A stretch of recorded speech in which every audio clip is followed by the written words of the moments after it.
warm welcome to our podcast, Meet the Expert in Sport Management. This is your podcast about topics in sport management and economics and in sport governance and politics. We will always have a look at ethical issues. This podcast is a cooperation between the Johannes Gutenberg University in Mainz and the German Olympic Academy. Our topic today is the world of work of players, workforce issues and player voice. I'm Holger Preuss and my guest today is Alexander Bielefeld. Alexander Bielefeld is the head of global policy and strategic relations at FIFPRO.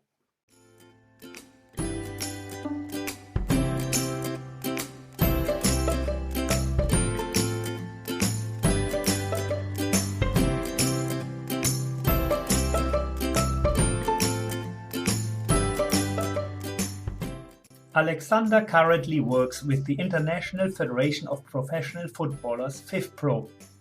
It is a worldwide representative organization for 65,000 professional footballers. FIFPRO is, with its global headquarters in the Netherlands, a very big player association. It is made up of 63 national player associations worldwide and was founded in Paris 1965. Alexander currently lives in Brussels, where he is the head of global policy and strategic relations.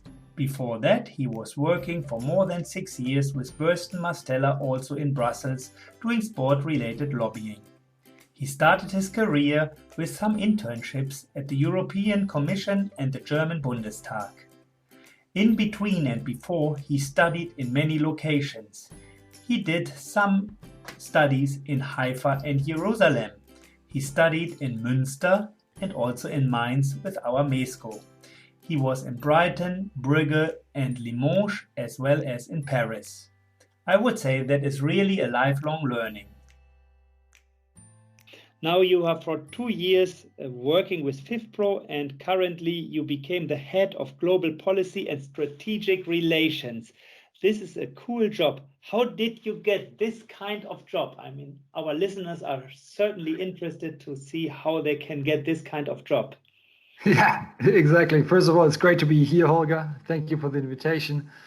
I have to admit it, I don't really know it myself. So I think I probably can't give that secret recipe of how I got into that position. But honestly, I mean, I've been playing football all my life on a semi-professional level, and have realized fairly quickly that actually my career is probably not going to happen on the pitch, but probably off the pitch. And I always had a strong interest in politics and sport and combining those two passions. Mm-hmm. It's really cool working with professional football players. So did you ever talk to Messi and Ronaldo or others or huge top players? Well, I think it's part of the job to talk to the players, right? After all, we are representing their interests and we get the mandates from them. So we obviously talk to the players in our player council fairly regularly. And they include top players at the elite level of our industry. But I can tell you that what probably for most of us and my colleagues is emotional and moving most often is really meeting those players who have gone through specific hardship situations in their careers and who have risked their career to achieve things on or off the pitch. So if you remember the case of Zahir Belounis, for example, or players linked to the Afghani national team on the women's side. I think those are certainly inspirational figures which we don't see in the media every day. Yeah, that's really interesting. Is there any player let me ask this, is there any player you thought first, oh, this is a boring player and so on, and it turned out that after talking to him or her that you were really fascinated and thought, that's a really interesting guy, and I never thought that a footballer is so, whatever fascinated you. So who was that? I think for a lot of people, it might come as a surprise if you follow sort of the usual sort of like stereotypical portrait of a player in media or in the public. But usually the players with which we are in contact, they deeply care about their careers, about their peers, the colleagues, the industry. So the people who end up in our player council, they're extremely driven people, even though they might be shy in front of the camera or more. Some are more outspoken and some are less. But if you're in a room with them, they're just extremely driven individuals, which it's just a great privilege to spend time with.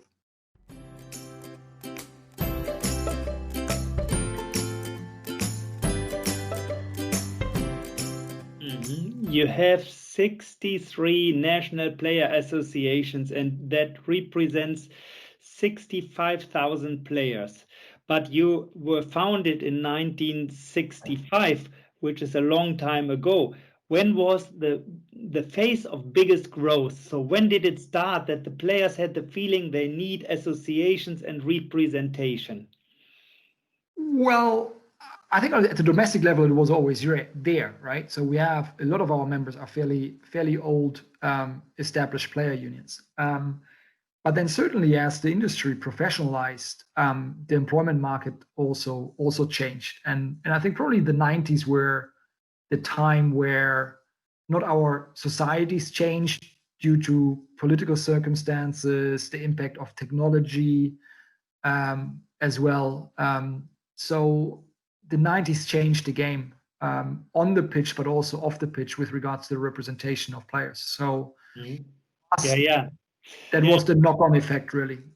Also in terms of the employment market for players being more international, players being able to move. That changed the scene.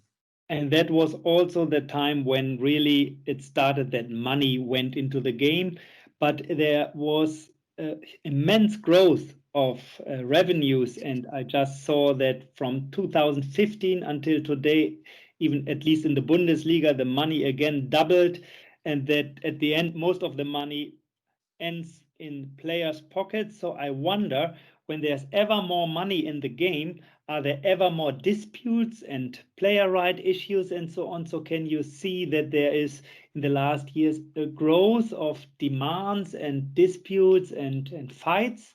Or was it the same for the past 20 years?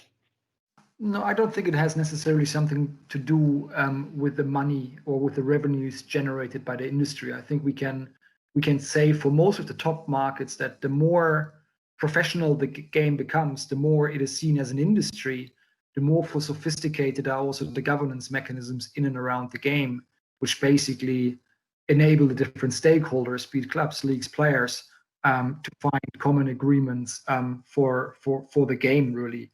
And that ties everyone together. Where we see certainly an influx in litigation cases, in disputes, is really in the precarious markets where we have instability, where we have fragmented and precarious situation for players, clubs, and leagues, really for everyone together who's in this game. That is where we can observe a spike in arbitration, basically, and in disputes between all the stakeholders.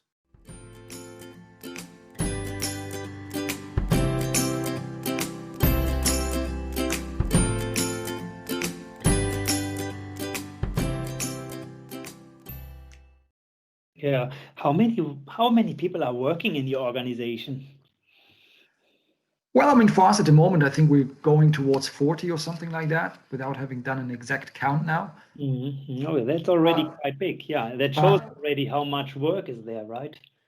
Well, it shows how we have changed as an organization, because when we were just talking about the 90s, right? I mean, at that point, FIFPRO was really set up as an organization primarily focused on employment regulations, which in our industry obviously circulates to a large degree in and around the transfer system. And that is something which has changed fundamentally today, because we can see that the world of work of players and the workforce issues for players in the industry, they can't be solved unilaterally at the domestic level anymore. Like everything in our societies, right? There is a bigger role to play for international organizations, and the same goes for us.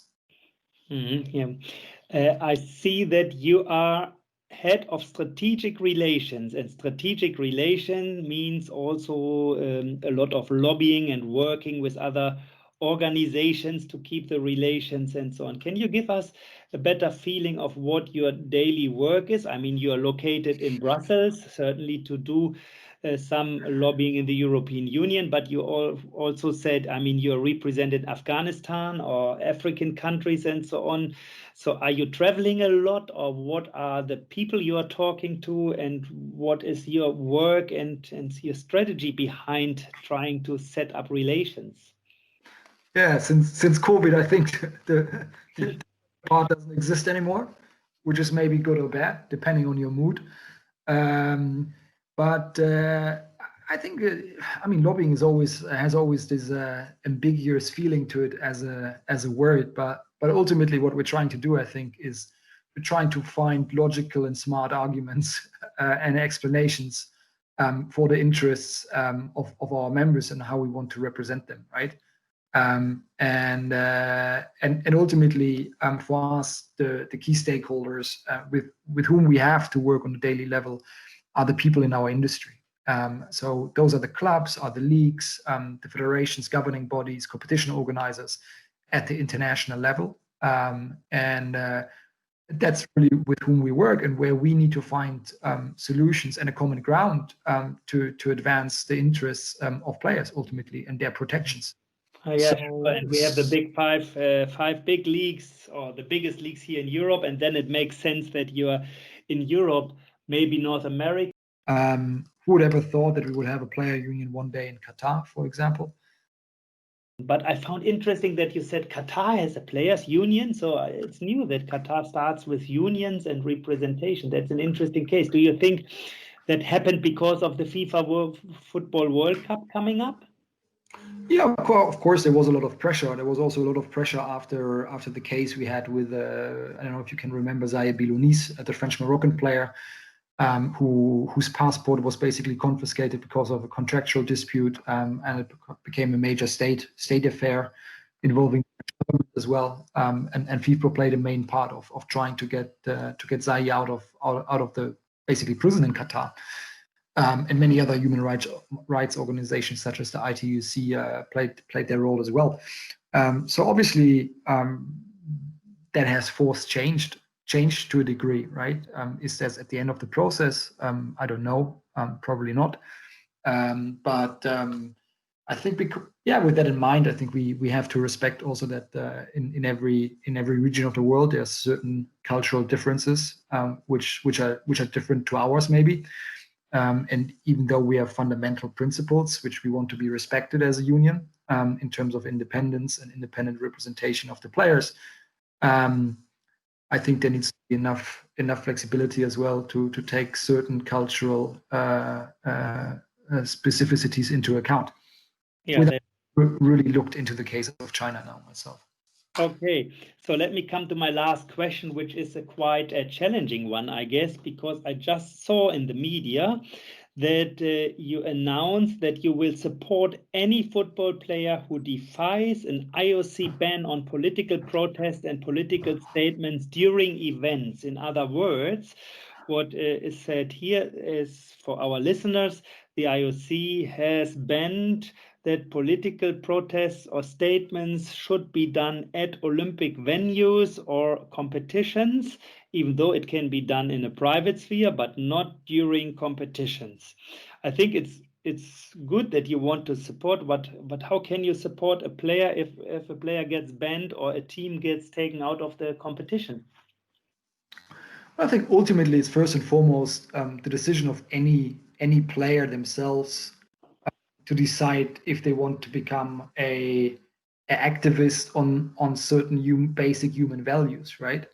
And if they want to stand up for that, and especially the Olympic history, but a lot of different sports are rich of examples where players had the feeling that they wanted to take a stand, either for their playing community within the game, and sometimes also for their communities beyond the game and within society. And we as a union, I think we simply stand firmly behind that principle that we defend the right of the players in terms of freedom of speech. And the statement in the context of the IOC was more and I was more a precautionary statement with regards to basically some of our players, especially also on the female side, playing in the Olympic tournaments, right? But our large playing communities and playing groups are not really concerned by that. They rather look to the interpretation of the regulations with regards to the professional football industry, so UEFA, FIFA, domestic leagues. And there, in and around the case of George Floyd and the protests on Black Lives Matter, which a lot of players have taken up in our industry over the summer, we could see a new interpretation also by FIFA on the existing regulations and sanctioning mechanisms. Just something we fully support, and I think now we have to see how we can take that precedence forward, and how we can find the right balance between avoiding political statements in the stadiums, which we don't want either, because we don't want to politicize the events. But how we can also enable players actually to advocate for those human values and universal rights we all want to stand for, and for which our game wants to stand for, and for which we also demand the activism of our players in wider society, right? Everyone wants to see players as a catalyst for positive change. Yes, and we demand that of the players outside their playing environment if we can't guarantee that within their working environment. So but in general, political statements at the field of play during competitions, do you think this is good or not? Or is, as a union, I mean, you as a union? I think it's a very difficult debate in the nuances and in the application. But we certainly want players to exercise their right to stand up and find a adequate way to defend the basic universal rights, also on the field of play, if this is the time for that. But I agree with you. There are certain political statements or a politicization of the game which doesn't help everyone or anyone. So right. You do understand the nuance in the debate. Yeah. I know it is very difficult sometimes to judge what is a good statement, a non-good statement, and sometimes a good statement for one side is a non-good for the other side. So if one is protesting against the other, then you have a winner and a loser, and then it becomes very complicated to judge what is good and not good. Anyhow, thank you very much, Alexander. Now, before we end, I want to really challenge you with 5 questions. I personally want to ask you, and you have only 2 to 3 seconds time to answer each of the questions. Are you ready to take the challenge? Yes, let's go. Okay, so my question number 1. What football player do you personally like most and why? No one will know him, Klaus Tomforde, the former goalkeeper of FC St. Pauli. From the what a legend.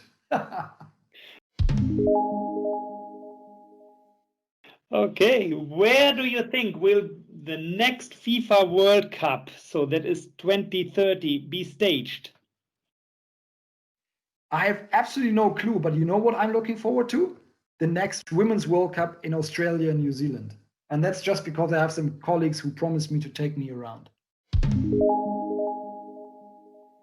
So, question number 3. What level did you play football yourself? What was the highest level you played? I played Oberliga in Germany, which was at that time, I think, the 4th division. Oh, that's quite good. What was the greatest football experience you had in your life? Was my first match at the Olympia Stadium in Munich as a Frankfurt supporter, and sitting in the stand of Bayern Munich, and I didn't have a good time. And I was 8 years old. Yeah, that's cool. Yeah, that is actually the time when people start really getting interested in football and become fans. So, my last question. What country would you love to visit after COVID-19 to watch a national football league match, and why? I absolutely would like to go to Israel to watch one of the matches between one of the Israeli Arab clubs and Hapoel Tel Aviv. Just never experienced it from a fan experience. It must be great. Okay, that's interesting, because if I'm rightly informed, you studied there, at least you spent some time in Israel, in Jerusalem and Haifa. So, and you never saw a match there? Or just... I did, but not one of those specific ones, and I would like to get it off my bucket list. Okay, good. Thank you very much, Alexander, and it was really nice to talk to you. Great, thank you, Holger. Thanks for having me. Pleasure. This was our podcast with Alexander Bielefeld from FIFPRO. We talked about the development of the federation. We talked about the national players associations in China and also in Qatar. We talked about the support of the football players who defy the IOC ban on political protests and political statements during the next Olympic Games. And we talked about many other interesting issues about the world of work of players, workforce issues and player voice.